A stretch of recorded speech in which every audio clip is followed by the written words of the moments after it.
Jakarta. Saya berasal dari Universitas Gunadarma, Jakarta, dan terpilih bergabung di lab LNU Prancis ini atas rekomendasi dari pihak kampus dengan difasilitasi oleh Biro Perencanaan dan Kerjasama Luar Negeri atau BPKLN Dinas. Saya memang sudah tertarik dengan dunia informatika dan segala hal yang berhubungan dengan komputer. Perkenalan pertama saya dengan komputer dimulai sejak SD dan terus berlanjut sampai saya SMA. Setelah lulus dari SMA, kemudian saya memutuskan untuk mendalami minat saya itu dengan memilih jurusan informatika. Setelah lulus S1, saya pun melanjutkan master saya di bidang yang sama, yaitu informatika.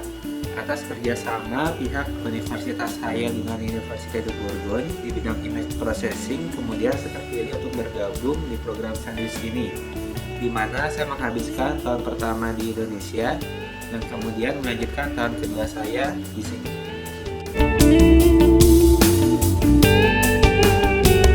Yang menjadi penelitian saya di sini adalah mengenai pengenalan pola atau pattern recognition.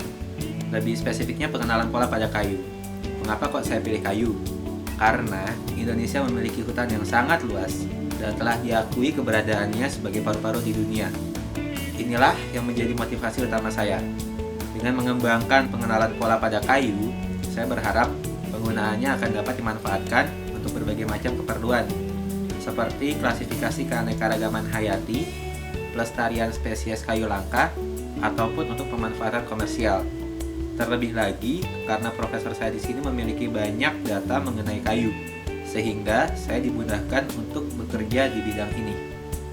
Alasan utama kenapa saya tertarik untuk memilih bidang ini adalah karena bidang ini memiliki prospek yang cukup baik ke depannya, seperti untuk diterapkan di bidang industri, pemerintahan, ataupun bidang pendidikan. Mungkin saat ini belum banyak penerapan nyata image processing yang bisa kita lihat sehari-hari, karena pemrosesan gambar itu membutuhkan sumber daya, baik itu sumber daya komputer atau sumber daya manusia yang cukup dan kompeten di bidangnya. Yang paling sering kita lihat adalah editing gambar dengan software-software image editing yang ada. Tapi, itu hanyalah sebagian kecil dari bidang ini. Masih sangat banyak penerapan image processing yang belum dikenal, seperti pengenalan wajah atau face recognition, sidik jari, 3D, dan lain sebagainya. Tetapi saya yakin, dalam beberapa tahun ke depannya, bidang ini akan berkembang dengan cepat, seperti halnya bidang-bidang lain di dunia informatika. Yang saya lakukan di sini adalah menganalisis karakteristik pola kayu. Jadi dari gambar pola atau tekstur kayu, saya melakukan perhitungan matematika untuk memperoleh data kuantitatif dari gambar tersebut, untuk kemudian digunakan dalam menggolongkan kayu tersebut ke jenis tertentu.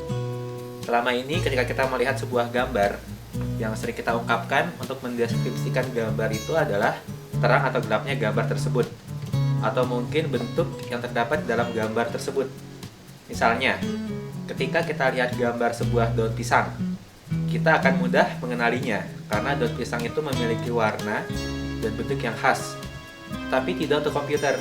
Kita harus menerjemahkan pengukuran yang bersifat kualitatif itu ke bentuk kuantitatif yang dapat dimengerti dan dihitung oleh komputer. Dari gambar tekstur kayu yang saya peroleh, kemudian saya menghitung karakteristik tekstur tersebut dengan beberapa metode. Contohnya, ada GLCM atau Gray Level Coherence Matrix. Lalu ada LBP, Local Binary Patterns, atau wavelet. Yang saya dapatkan dari metode-metode tersebut adalah angka-angka yang merupakan representasi dari pengukuran yang dilakukan dengan metode tersebut. Angka-angka tadi kemudian saya kelompokkan atau klasifikasikan dan saya gunakan untuk men-train atau mengajarkan data lainnya agar dapat mengenali data serupa yang diberikan. Setelah melakukan banyak percobaan dan kombinasi metode ekstrak fitur dan teknik klasifikasi, saya bersimpulan bahwa LBP atau Local Binary Patterns memberikan hasil yang paling baik. Sementara untuk teknik klasifikasinya, neural network lah yang terbaik. Secara singkat, saya akan menjelaskan tentang metode LBP ini. Prinsip dasar dari metode ini adalah menghitung nilai relatif dari sebuah piksel terhadap piksel tetangganya. Jika piksel-piksel tetangga itu memiliki nilai lebih besar dari atau sama dengan nilai piksel yang ada di tengah, maka kita beri nilai 1. Sebaliknya, kita beri nilai 0. Kemudian, kita menghitung nilai binary dari semua kodifikasi nilai piksel tetangga untuk menggantikan nilai piksel yang ada di tengah tadi. Hal yang sama kemudian juga diterapkan untuk semua piksel yang ada di dalam gambar. Nilai-nilai baru tadilah yang saya gunakan untuk mengajari sistem klasifikasi, di mana jika ditemukan nilai yang serupa, maka sistem klasifikasi akan langsung menggolongkan gambar tersebut. Analoginya seperti ini. Ketika kita sedang belanja di pasar dan melihat buah, kita akan dengan mudah mengenali buah itu sebagai jambu misalkan. Namun ada beberapa jenis jambu seperti jambu air, jambu mete, jambu bol, dan jambu klutuk yang secara umum kita mengenalinya dengan buah jambu. Begitu kita melihat buah durian, kita akan langsung mengatakan bahwa buah itu adalah buah durian, bukan jambu. Mengapa demikian? Karena kita sudah pernah belajar sebelumnya untuk mengenali yang ini adalah jambu dan yang itu adalah durian. Hal yang sama seperti yang saya lakukan. Saya mengajari sebuah sistem klasifikasi untuk mengenali sebuah pola.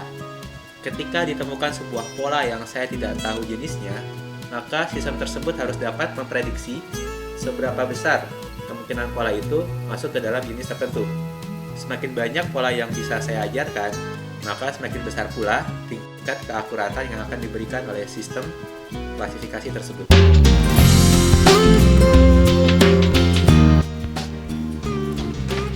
Saya berharap apa yang saya kembangkan di sini dapat diterapkan di Indonesia. Tentu saja, tujuan utama dari sistem klasifikasi ini bukan untuk komersial semata, tetapi juga bisa digunakan oleh lembaga seperti Departemen Kehutanan, LIPI, atau Bea Cukai, atau hal-hal lain yang sifatnya untuk kepentingan orang banyak.